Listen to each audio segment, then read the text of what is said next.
Governor Ivey expected to take the podium here at the Old House Chambers of the Capitol building today. Among the things that the governor is expected to talk about, we expect she will broadly speak on the wins for the state in 2022 and the shortcomings, and also looking forward to the 2022 legislative session. Now, in talking to lawmakers on the Hill, they're saying they don't expect this to be a session with fireworks in it. They say it's pretty much a boring session. Of course, the budgets are very important here. There's hundreds of millions of dollars in federal relief aid that's still lying around that legislators have to allocate this session. And also from the public standpoint, of course, everyone will be wondering, will this be the year that a gaming and lottery bill passes out of this legislature?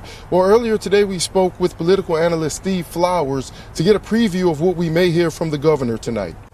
And Steve Flowers said that it is a very real possibility that Governor Ivey may call a special session within this session, maybe even making that announcement tonight to address the allocation of those $500 and some odd million in federal COVID relief funds. Reporting from the State House, Jerome Jones, Alabama News Network. Back to you, Janae.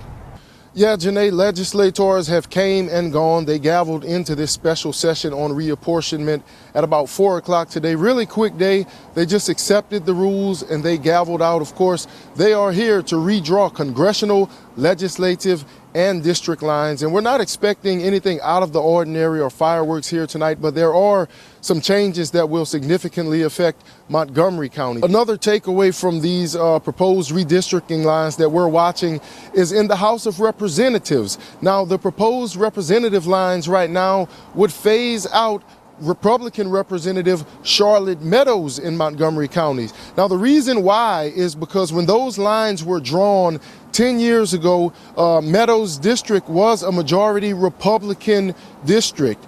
Now, 10 years later, these new census numbers have came out, and Meadows' district is actually minority and majority Democrat. And Republicans are kind of angry that she may be phased out, but according to some experts here, that's what the reapportionment is about, and that's what the census numbers tell you. And we'll see what comes from this as this session goes on. They'll be back here tomorrow morning at 9 a.m., and of course, we'll have all of the latest. Reporting from the State House, Jerome Jones, Alabama News Network. Back to you, Janae. Yeah, Ellis, that rain continues to pour down in our area. We're not seeing much in the form of flooding right now, but as Shane Butler told you earlier, that rain is supposed to continue just coming down, battering our area. Now, if you look, we shot some video earlier today from the Alabama River, which is a flood area here. Not much going on there, but you see there that water pouring in from those drains. Officials tell me that they expect the river to get up to about 32 feet in the flood stage this week. Also there on your screen, we have some video from the Catoma Creek area. You see some trees down in that area. Of course, as the river rises, those creeks will continue to rise, and these flood areas, these flood-prone areas and low-lying areas along the banks of these creeks and rivers are areas that we are going to be watching as the night moves on. As said earlier, we are expecting to see this rain continue throughout the night. Now, here where we are, the Dozier Road area, we are right next to the Tallapoosa River. Now, this area has been known to flood every time that we get a rain event like this.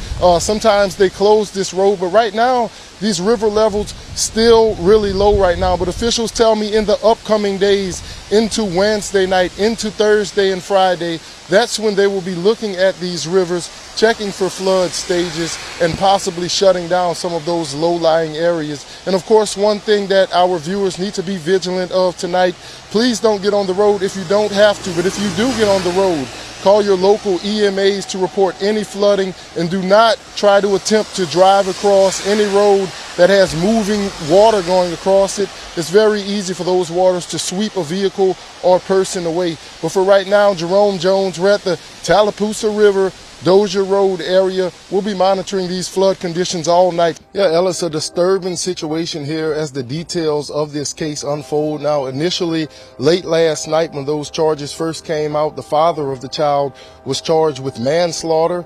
Today, police say that those charges have been updated to capital murder. Now, just a reminder of what's going on in this case. On Monday, police received the call of a missing child Police did say that surveillance video placed the child with the father on Monday night at that Circle K on Wetumpka Highway, but police didn't reveal if the child was alive or not in that video. Now, after an odd press conference on yesterday, the father of the child was arrested and initially charged with manslaughter.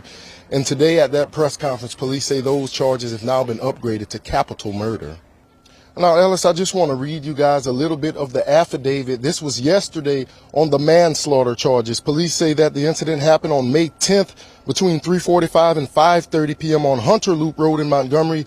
They say Wisnot Sr. recklessly caused the death of the child, and then afterward he buried the victim in a remote area, which we now know is somewhere in Lowndes County. Now, police saying at that press conference they still have a lot of details to work out in this case. They still have a lot of evidence to comb through before they can release exactly what happened. And of course, we'll be on top of it as this case unfolds. Reporting from the Montgomery County Sheriff's Office, Jerome Jones. Back to you, Ellis. All right. Don't miss your opportunity to see some of the best cowboys and cowgirls in the nation. I'm Jerome Jones, and I'll have those details coming up.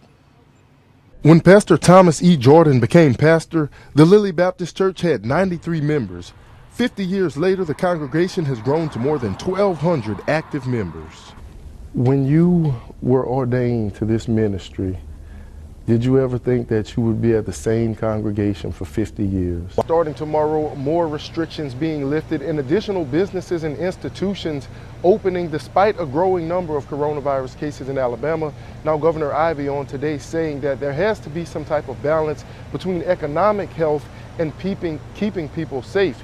Now, starting at 5 p.m. tomorrow, entertainment venues such as bowling alleys and theaters are opening, and athletic facilities. Now, we have received some messages on our Facebook page, people wondering about running in the park or riding in their cars. In that executive order, it is not required for people to have a mask on riding in a car. It is not required for you to have a mask on if you're by yourself out in public or just going for a run or a jog somewhere in the park, Glenn. All right. Thank you very much, Jerome Jones, for your coverage. I'm here with Miss Aquilia Pearson. This is her home behind us, and she was inside when that twister or straight line winds, whatever it was, came through.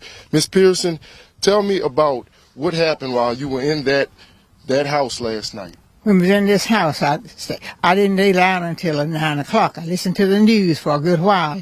It was so pitiful. I just praying and talking to the Lord. And then with this particular time, I heard the trees and things start falling down.